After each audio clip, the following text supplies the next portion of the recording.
This story comes from Afghanistan. I never knew there were Jews in Afghanistan until I found this story. It is told that once the great and wise King Shabbas wanted to find out what is it that makes people happy. He had everything. He had a beautiful palace and he had horses. He had, as was the custom, many wives.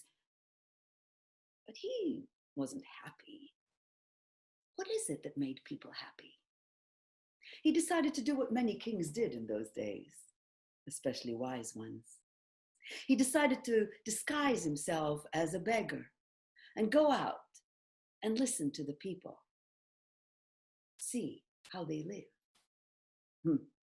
Wouldn't that we have leaders like that today, huh? And so he put on his beggar's clothes and out he went to wander through the streets of his city. And soon he came to a place he was not familiar with. The streets became narrower and narrower, and the houses looked so run down. It was clearly a very poor neighborhood. It was the alley of the Jews, the neighborhood of the Jews. And as he walked through those narrow alleyways, he suddenly heard somebody singing with great joy. Hey!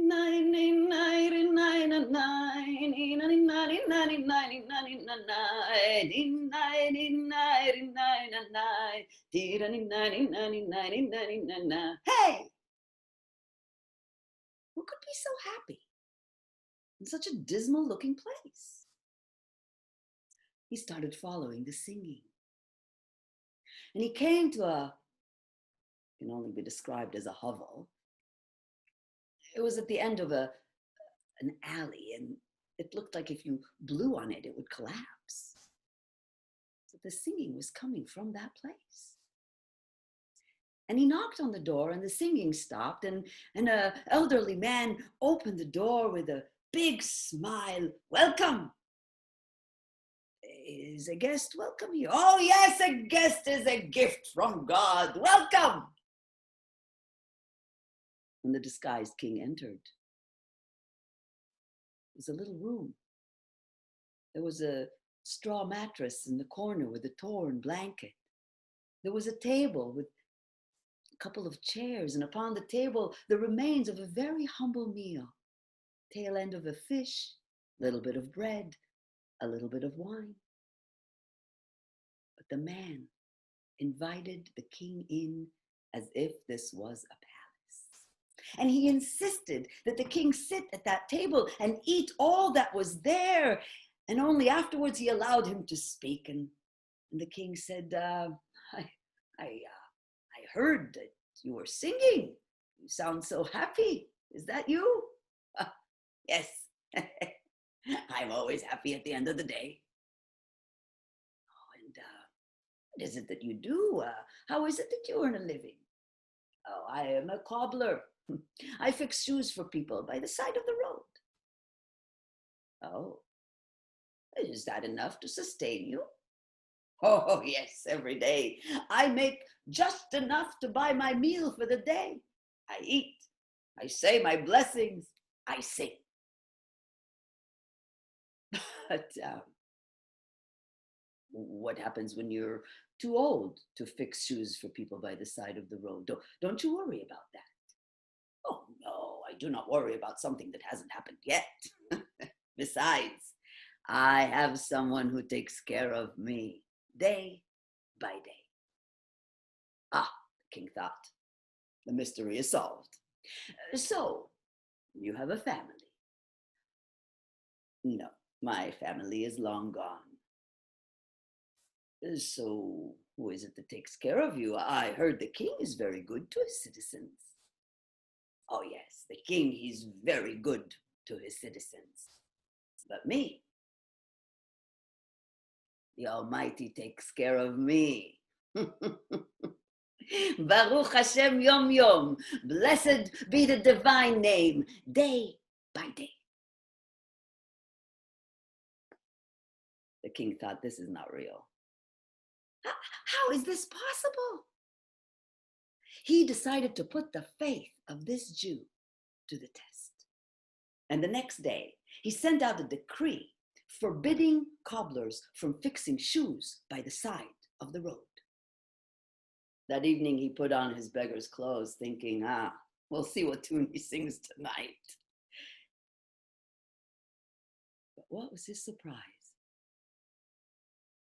When he came to those narrow alleyways, he heard, hey,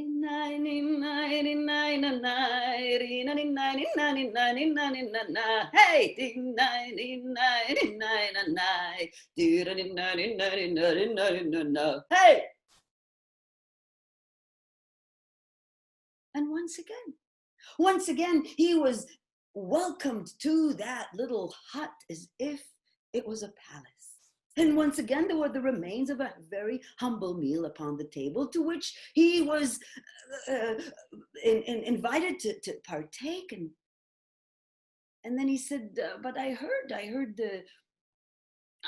the king came out with a very cruel decree against cobblers. How did you manage?" Oh, this day did not start good. But I looked up into the heavens and I said, I know that when you close a door, you open another. And sure enough, I saw a group of woodcutters going into the woods. They let me come along. They let me borrow an axe. I cut myself a good bundle, sold it in the marketplace, and with the money, I had enough for my food. But what about when you're too old to hold an axe? Don't you worry about that. I told you yesterday, I do not worry about something that hasn't happened yet.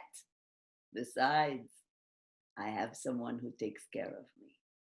Baruch Hashem, yom yom, day by day. Well, the king thought to himself, I have to get to the bottom of this. I have to get to the bottom of this. This is not real.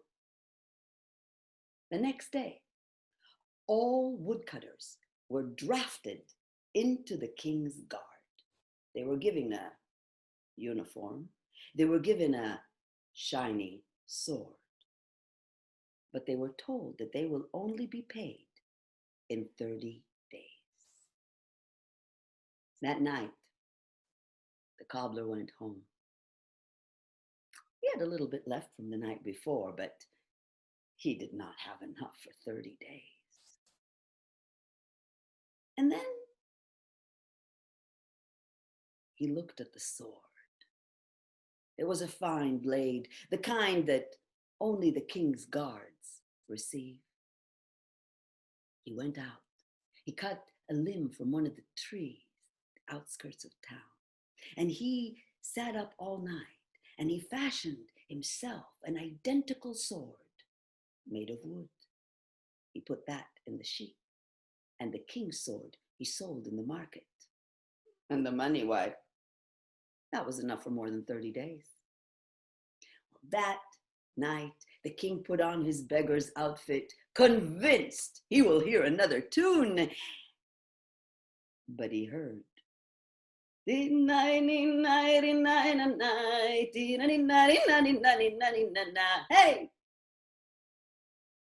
And when he heard what the cobbler had done, he said, but aren't you afraid?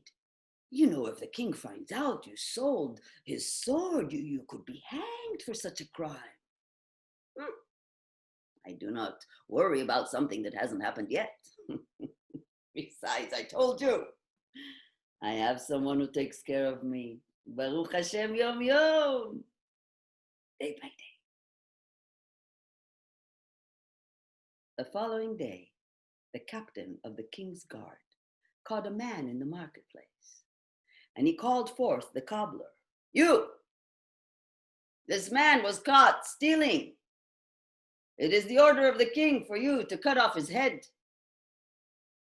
The Cobbler fell upon his knees. He said, "Oh, please, I'm an observant Jew. I have not hurt a fly in my life. I cannot take the life of another human being. Can you choose somebody else?"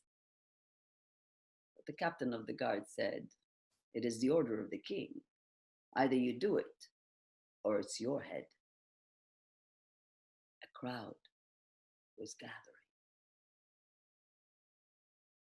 Cobbler closed his eyes, and he prayed a little bit, and he thought a little bit, and he opened his eyes, and he got up on his feet. And he looked up into the heavens, and he spoke in a voice for all to hear. "Ribono shel olam, Master of the universe, you see me standing here before you, ordered to take the life of another human being. You know that I cannot do that. I have not hurt a fly in my life. Help me, please. If by any chance this man is indeed guilty of the crime he's being accused of, just give me the strength to take out my sword and chop off his head. But please, dear God, if by any chance this man is innocent, give me a sign. Give me a sign. Just turn my sword into wood." And with that, pulled out his sword and lifted it up in the air, and the crowd gasped. For indeed, it was made of wood. Some people fell upon their knees in awe of the miracle they had just witnessed. And the king, watching all this from his balcony, smiled. He came out to the marketplace and he said, "It is I who was such a welcomed guest in your home these past few nights.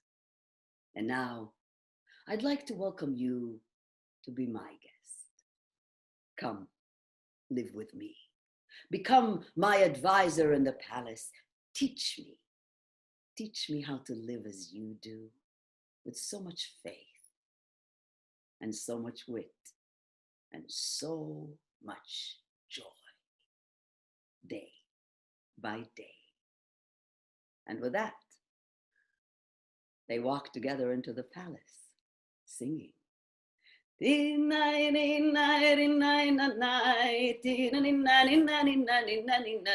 Hey,